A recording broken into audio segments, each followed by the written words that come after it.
চিনেমাৰ কাইদাৰে হাইলাকান্দিত এজন লোকক হত্যা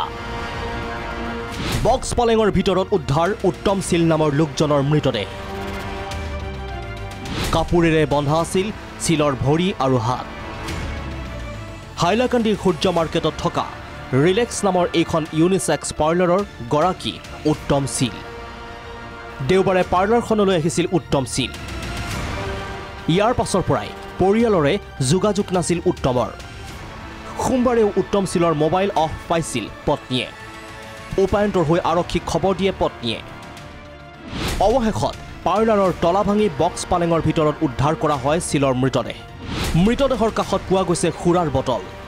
ৰুমন নামৰ এজন লোকৰ বিৰুদ্ধে হত্যাৰ সন্দেহ আৰক্ষীৰ তেওঁলোকৰ বিউটি পাৰ্লাৰ য'ত মাছাজ টাছাজ কৰে তাৰ এটা বক্স পালেং আছে তাৰ ভিতৰত তেওঁ ডেড বডিটো আমি পালোঁ ভৰিত কাপোৰেৰে বান্ধি থোৱা আছিলে মুখত টাইটকৈ বান্ধি থোৱা আছিলে আৰু ডিঙিটো কাটা আছিলে ষ্ট্ৰেংগুলেট কৰা আছে আৰু গোটেই মুখমণ্ডলত এখন বিছনা চাদৰ হয়তো পাৰ্ট কৰি সেইটোৱে বান্ধি থোৱা অৱস্থাত পাইছোঁ আৰু ৰাতি হয়তো তেওঁলোকে মদ খাইছিলে আমি দুটা ব্লেণ্ডাৰ স্প্ৰাইটৰ দুটা বটল পাইছোঁ তিনিটা বটল পাইছোঁ আৰু দুটা গাপ পাইছোঁ গোটেইখিনি আমি ফিংগাৰ প্ৰিণ্ট এইবিলাক লৈ আছোঁ ক্ৰাইম চিনটো ভালকৈ প্ৰিজাৰ্ভ কৰিছোঁ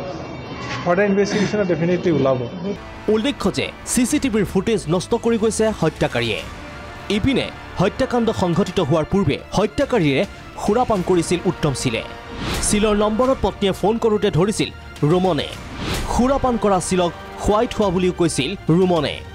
ৰুমন বোলা এজনেই ৱৰ্কাৰ আছিলে তেওঁক লগ কৰিবৰ কাৰণে উত্তম শীল ছানডে দিনৰ 11:30 মানত আহে তেওঁ ৰাতি ইয়াতে থাকে ৰাতি 11:30 মানত ৱাইফৰ লগত লাষ্ট কথা হৈছিলে নাই ৰাতি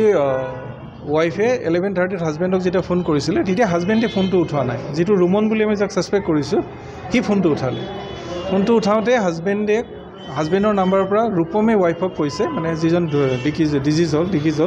তেওঁৰ ৱাইফক কৈছে